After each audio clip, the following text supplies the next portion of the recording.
Okay. Hi പ്രിയപ്പെട്ട ചങ്ങാതിമാരെ, അങ്ങനെ ഞങ്ങൾ കാസർഗോഡ് ബീച്ചിലെത്തിയിട്ടുണ്ട്.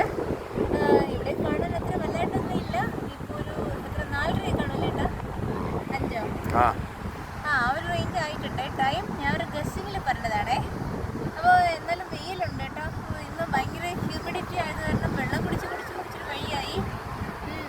എന്നിട്ട് ചുണ്ടൊക്കെ ഡ്രൈ ആയിരിക്കാം. പിന്നെ ഇവിടെ കുറേ കല്ലുകളൊക്കെ ചവിട്ടി വേണം ഇങ്ങോട്ട് ഇറങ്ങാനുണ്ട്. ശ്യാമേട്ടൻ ഏതാണ്ട് എടുത്തിറക്കണ പോലെ എന്നെ ഇറക്കിയത്. ഓരോ കാലെടുത്ത് ഇങ്ങോട്ട് വെച്ച് അങ്ങോട്ട് വെച്ചിട്ട് അങ്ങനെയൊക്കെ കുറച്ച് റിസ്ക് ആയിരുന്നു. ഞാൻ മാക്സിമം പറഞ്ഞു വരുന്നില്ല എന്ന്.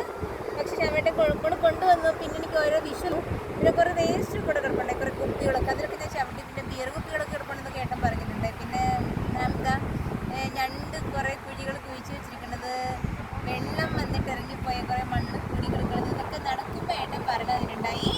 അതിൻ്റെ കൂട്ടത്തിൽ ഏട്ടൻ എനിക്ക് ഇതേ ഒരു ചിപ്പി എടുത്ത് തന്നിട്ടുണ്ട്. കടലിൽ ഇവിടെ ഇങ്ങനെ വെറുതെ ചിപ്പിയുടെ തോട്, കക്ക ഓട്ടി എന്നൊക്കെ പറയും ഞങ്ങളുടെ നാട്ടിൽ. അപ്പോൾ ആ ചിപ്പിയുടെ തോട് ഇങ്ങനെ എടുത്ത് തന്നിട്ടുണ്ട് കേട്ടോ. ഞാനിങ്ങനെ നമ്മൾ നടന്നു പോയപ്പോഴത്തേക്ക് എൻ്റെ കയ്യിലെടുത്ത് തന്നത് കേട്ടോ.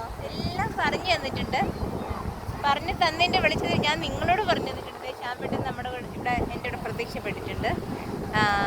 പിന്നെ എന്താ പിന്നൊന്നും പറഞ്ഞിരുന്നില്ലല്ലോ. കുറേ കുട്ടികൾ കളിക്കുന്നുണ്ടായിരുന്നു എന്ന് പറഞ്ഞു. കുറേ പേര് വെള്ളത്തിൽ കളിക്കുന്നുണ്ട്, കുളിക്കുന്നുണ്ട്. പിന്നെ എന്നെ ഈ സ്റ്റെപ്സൊക്കെ ഇറക്കി തന്ന സമയത്തിൽ കുറേ ഏതാണ്ട് ഈ അത്ഭുതങ്ങൾ കണ്ട പോലെ നോക്കിക്കൊണ്ട് നിന്നെന്ന് പറഞ്ഞിട്ടുണ്ടായിരുന്നു. അങ്ങനെ കുറേ കാര്യം